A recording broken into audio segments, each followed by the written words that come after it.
Notre second débat consacré ce soir à l'offensive terrestre qu'Israël a lancée hier sur la bande de Gaza. Le Premier ministre israélien Benjamin Netanyahou justifie cette intervention au sol en expliquant qu'il veut détruire les tunnels qui permettent à des commandos palestiniens de s'introduire en territoire israélien. 30 Palestiniens ont été tués depuis hier soir, en majorité des civils. Un soldat israélien est également mort. Alors la question que l'on peut se poser ce soir, cette opération israélienne n'était pas encore une fois vaine au vu en plus du nombre de civils tués. Par ailleurs, les autorités françaises ont interdit une manifestation pro-palestinienne à Paris ce samedi, mais également une manifestation de la Ligue de la défense juive qui était prévue ce dimanche. Alors, est-ce une erreur que d'interdire ces deux manifestations? On va en parler ce soir avec nos invités, avec vous, Gilles William Goldnadel, bonsoir. Bonsoir. Vous êtes président de France Israël et d'Avocats sans frontières. Charles Saint-Pro, bonsoir. Bonsoir. Vous êtes directeur de l'Observatoire d'études géopolitiques. Gilles William Goldnadel, est-ce que vous soutenez cette opération israélienne? Alors, complètement. Je la soutiens, je ne suis pas le seul à la soutenir. Même dans les chancelleries européennes et occidentales, on comprend parfaitement qu'un État démocratique, comme l'État d'Israël, a non seulement le droit, mais le devoir de défendre ses concitoyens lorsqu'ils sont agressés impunément jusqu'alors par une organisation islamiste classée terroriste par l'Europe comme par les États-Unis, antisémite, homophobe, j'en passe et des meilleurs. Donc, porter la responsabilité de manière un petit peu pavlovienne sur l'État juif lorsqu'il exerce sa légitime défense, je pense que c'est un procédé un peu éculé. Charles Saint-Pro, est-ce que vous soutenez, vous, cette opération israélienne? Bien sûr que non, parce que cette opération n'a pas de sens. Ça fait la troisième, la quatrième opération que lance l'État d'Israël contre ce territoire, et chaque fois avec un bon prétexte ou avec un prétexte quelconque. Ce coup-ci, c'est des tunnels, la dernière fois, c'était des missiles, etc. En réalité, qu'est-ce qui se passe? On tape sur une population civile. L'ONU a déclaré que 80% des morts sont des civils. Est-ce que c'est défendre Israël d'aller tuer 4 gamins sur une plage, que d'aller tuer un bébé, que de bombarder un hôpital? Tout cela ajoute du ressentiment, tout cela ajoute de la haine pour strictement rien. On sait très bien que ce n'est pas ce genre d'opération qui apportera une solution à ce conflit qui n'a que trop duré. Et donc on a... alors, M. Goldnadel dit les chancelleries occidentales. Oui, effectivement, ce qui est consternant, c'est le silence de la communauté internationale face à ce terrorisme d'État qui répond peut-être à un autre terrorisme. Mais d'un côté, il y a un État surarmé, 4e ou 5e puissance du monde. De l'autre côté, il y a des gens, d'ailleurs on ne sait pas trop qui ont du matériel totalement obsolète, et puis il n'y a pas d'armée. Bon, donc tout cela, c'est une agression pure et simple contre une population qu'on incite à s'en aller. Puisque Israël envoie des tracts ou donne des messages à la radio pour dire aux gens de quitter. Mais n'oublions pas que cette population est prise en otage dans une espèce de grande concentration à ciel ouvert et qu'elle ne peut évidemment pas s'en aller puisqu'il y a un blocus autour de ce territoire. Du côté égyptien, du côté israélien. Exactement. Donc cette population est livrée sans défense à une opération militaire qui ne s'impose pas, sauf s'il y a des agendas cachés qui sont ceux de s'opposer à tout règlement de paix et à entretenir les extrémismes. Et ça, c'est peut-être la grande question. Gilles William Goldnadel, justement sur cette opération, parce que Charles Saint-Pro disait, et en effet, l'ONU l'a confirmé. Alors, l'objectif d'Israël, c'est de s'attaquer... Que le fait qu'il y avait 80% de civils qui avaient été, qui sont morts. Méfions-nous des chiffres lancés à l'emporte-pièce. Je me souviens qu'il y avait un rapport de M. Goldstone à l'ONU qui a commencé à expliquer lors de la dernière opération Plomb durci que la faute était israélienne. Puis 2 ans après, dans les colonnes du New York Times, il a fait amende honorable en expliquant que s'il devait refaire son rapport, il dirait que c'est le Hamas qui était terroriste, c'est le Hamas qui a utilisé des boucliers humains et qu'Israël, au contraire, a fait tout, autant que faire se peut, pour éliminer le plus possible les victimes collatérales. Donc vous pensez, ce que vous me dites, Gilles-William Goldanel, ce soir, c'est que sur les 280 Palestiniens, plus de 280 Palestiniens qui ont été tués, la majorité, ce sont des présumés terroristes. Je ne vais pas me lancer dans les calculs de notaire. Ben oui, mais c'est important quand même de... Non, Vanessa Burgraff, vous m'entraînerez... C'est pas de faire un calcul de notaire, mais c'est important quand même si vous savez... Enfin, je vous pose la question. Ben, je vous le dis, par exemple, quand vous dites aujourd'hui que sur les 30 Palestiniens, la majorité des civils, c'est faux et archi-faux. Et la bavure israélienne, vous la reconnaissez? Les 4 enfants tués sur une plage de Gaza? Pourquoi voulez-vous que j'ai à la reconnaître, puisque Israël a parfaitement reconnu ça et a lancé une enquête? Mais qui est responsable? Qui est responsable d'utiliser cyniquement des boucliers humains? Qui a refusé, Vanessa Burgraff, le cessez-le-feu? Qui constamment utilise, encore une fois, les civils en disant « je joue gagnant-gagnant ». On a trouvé encore hier, dans les locaux d'une école de l'ONU, des roquettes qui ont été placées par le Hamas. Autrement dit, si on ne bombarde pas l'école, eh bien, on garde des roquettes qu'on peut balancer sur le territoire israélien. Et si on bombarde l'école et que, par malheur, il y a des enfants dedans, eh bien, on rit encore parce qu'on fait tuer ces enfants. Qui est cynique dans cette histoire-là? Alors justement, je voudrais que Charles Simpro vous réponde, parce qu'en effet, Charles Simpro, pourquoi le Hamas a-t-il refusé cette trêve? Ça coûte très cher quand même d'avoir refusé cette trêve. C'est quand même la population palestinienne aujourd'hui qui paye. Est-ce que là, il n'y a pas une responsabilité du Hamas? Et sur l'utilisation aussi de boucliers humains? Parce que nous avons nos envoyés spéciaux qui sont sur place, Gallagher Fenwick notamment, qui a fait un reportage et qui expliquait que le Hamas venait voir lorsque Israël lançait des tracts en disant « quittez vos maisons parce que vous allez bombarder », le Hamas disait non, restez, parce que c'est une manière de résister. Mais les gens ne savent pas où aller. C'est un tout petit territoire. C'est un tout petit territoire qui est sous blocus. Ils ne peuvent pas se réfugier où que ce soit. Cette population civile est prise en otage à la fois par l'armée israélienne et à la fois par des extrémistes palestiniens. Mais c'est un véritable drame. Alors je sais bien qu'on peut toujours le nier. On va pas faire un combat de chiffres, ça n'aurait aucun sens. Hein, mais l'ONU dit 80% de civils, c'est probablement la vérité.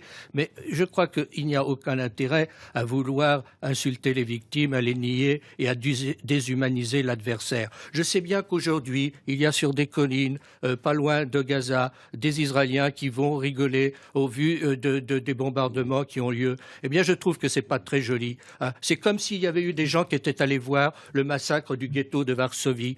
Faites attention à ces comparaisons oiseuses. Ah oui, mais c'est les comparaisons qui vous déplaisent, monsieur, vous les trouvez oiseuses. Mais moi, je fais les comparaisons qu'il me plaît de faire. Oui, mais ça ne m'étonne pas de vous. Ça ne m'étonne pas de vous, monsieur. Vous étiez déjà le soutien de Saddam Hussein. Ça ne m'étonne pas de vous. Monsieur, vous êtes le soutien d'un régime qui est en train de massacrer des civils. Mais on n'est pas là pour vous écriver. Je n'accepte pas ces comparaisons-là, je vous le dis tout de suite. Alors, une chose est certaine. Une chose est certaine, c'est qu'on tue des civils.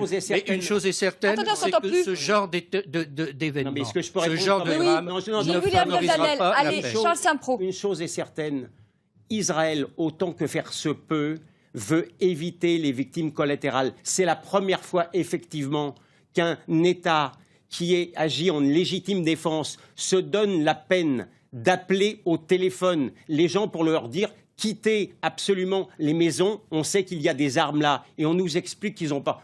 Mais vous allez où, monsieur? Mais enfin, écoutez, mais vous dites n'importe quoi.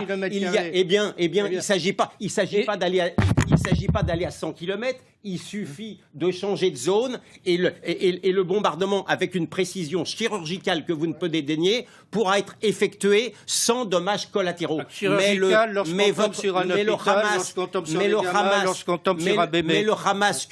Hamas que finalement vous défendez... Je n'ai jamais défendu le Hamas, monsieur. Le Hamas a été une invention de vos amis israéliens contre Yasser Arafat, qui était l'homme de la paix. Est-ce qu'on peut avancer?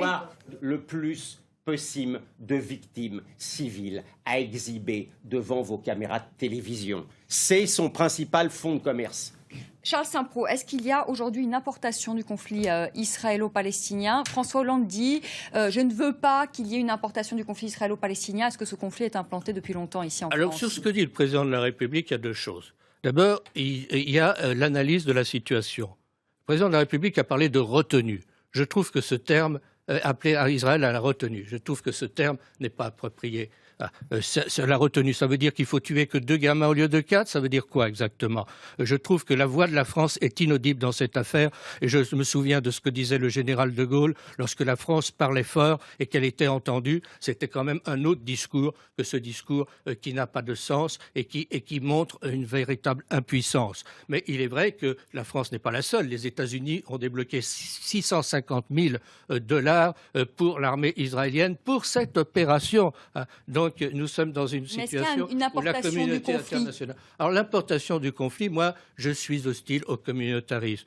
J'ai une certaine idée de la nation française qui est unitaire et qui rassemble des citoyens, quelle que soit leur religion, quelle que soit leur race. Et donc je ne tiens pas et je ne souhaite pas que le communautarisme s'instaure. Est-ce qu'il y a une importation du conflit israélo-palestinien? Eh bien, il y aurait moins d'importation. Pascal Boniface dit, par exemple, il y a une importation du conflit qu'on voit bien, et c'est vrai, on voit que ça génère quand même des passions. Il y aurait moins d'informations. Mais oui, il y en aurait moins, madame, s'il n'y avait pas des extrémistes des deux bords. Des deux bords, oui. Pro-israéliens et des extrémistes pro-palestiniens qui font monter la... Et si la France avait une voix plus audible, si la France avait une voix plus audible, si je peux dire un mot, je pense qu'on aurait peut-être moins ce souci. C'est d'une rare perversion intellectuelle, dans cette histoire-là, à nouveau, de renvoyer dos à dos.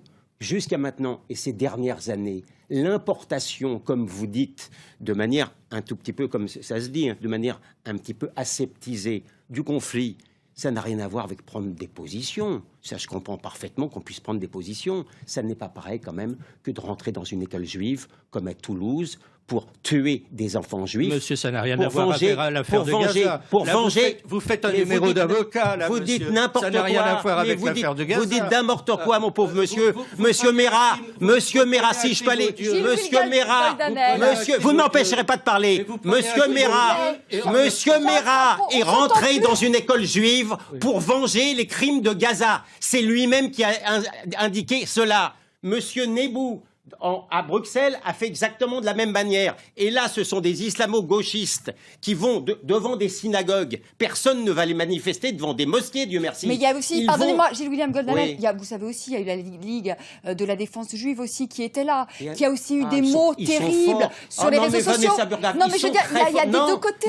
Vous ne pouvez pas dire que c'est que d'un côté. Non, la Ligue de défense juive n'est pas allée devant une mosquée. Ils sont très forts, les gamins de la Ligue de défense juive, pour avoir réussi à attirer les islamistes devant les synagogues. Ça s'est bien passé devant les synagogues. Ils ont bien crié mort aux juifs devant les synagogues. Arrêtez de renvoyer dos à dos. Et les autres criaient fuck Palestine et les autres criaient des Monsieur, il y a deux extrémismes qui sont intolérables dans notre pays. Non. Il y a deux extrémismes. On ne va pas refaire en France la guerre palestino-israélienne. Mais la défense, par exemple, François Hollande a interdit donc la manifestation pro-palestinienne samedi. Il a interdit aussi la manifestation de la Ligue de la défense juive. Mais ça veut dire qu'il considère que c'est aussi une forme d'extrémisme qui génère aussi de la violence. Sinon, il n'aurait pas interdit le chef de l'État. Mais enfin, si vous ne croyez, ne soyez pas naïf, Vanessa Burgraff. Ça fait 5 ans ou 10 ans que je suis ça, pas à pas. On essaye depuis 10 ans d'essayer un tout petit peu de nier une réalité, croyez-moi, dont je ne me félicite pas. C'est la montée de l'antisémitisme matiné d'antisionisme en France qui va, que vous le vouliez ou non, jusqu'à tuer des enfants. Tout le reste relève de la littérature politique. Pour l'instant, les enfants que l'on tue, c'est les enfants palestiniens à Gaza, monsieur. Vous mélangez deux choses. Vous mélangez grâce à vos amis du Hamas. Ce sont grâce à vos amis du Hamas. Mais bien entendu. Charles Saint-Pro, est-ce que vous regrettez la décision de François Hollande d'avoir interdit cette manifestation pro-palestinienne samedi à Paris? Non, moi je pense qu'il fallait interdire celle-ci comme il fallait interdire celle de la Ligue de défense. C'est ce qu'il a fait. Parce que je suis d'accord, au moins sur ce point avec M. Goldanel, que les gens ont le droit d'avoir des opinions et de les exprimer. Dieu merci, nous sommes encore dans un pays où c'est possible. Mais en revanche, il ne faut pas instrumentaliser les choses, il ne faut pas que les extrémistes prennent le pas, peut-être pour des objectifs qui n'ont rien à voir d'ailleurs avec l'affaire en question. Et ça, je pense que la France n'a pas à devenir un champ clos entre pro-israéliens et pro-palestiniens qui doivent s'affronter dans la rue. Je pense que ça, il faut éviter ce genre de problème parce que la lèpre qui guette notre pays, c'est tout de même le communautarisme. Mais la France serait plus crédible et le président de la République plus crédible s'il avait des positions un peu plus claires. claire, un peu plus franche, un peu plus dynamique pour faire avancer le dossier de la paix. Parce que le problème, il n'est pas de se rejeter des morts à la figure comme ça n'a pas de sens. Le problème, c'est ce blocage du processus de paix. C'est le fait qu'on n'avance pas d'un pouce et qu'Israël a bloqué toutes les initiatives arabes, que ce soit le plan de paix arabe, que ce soit les propositions, après avoir tué M. Rabin, qui était un homme de paix. Bon, parce que ce n'est pas les Palestiniens qui ont tué M. Rabin. Bon, le problème, c'est qu'Israël ne veut pas reconnaître un État palestinien et fait tout pour mettre les Palestiniens plus bas que terre. Qu'est-ce qui empêche de se mettre autour d'une table et de négocier? Il existe malheureusement dans certains milieux en France une focalisation obsessionnelle sur Israël, sur ce que fait Israël, du matin jusqu'au soir, et une absence totale de sens critique sur la partie islamiste, dont le Hamas. Et en France, c'est exactement la même chose. Moi, je ne vais pas entrer dans des considérations sur le communautarisme. Je suis pour le respect scrupuleux de la loi. Dimanche dernier, la loi en France, et une nouvelle fois, elle a été violée par des violents. Ils étaient dans le camp de l'islamisme et c'était devant une synagogue. Tout le reste n'est que bruit et perversion intellectuelle. Merci à tous les deux d'avoir participé à ce débat. Merci Charles Saint-Pro, merci Gilles William Goldenel d'être venu sur le plateau.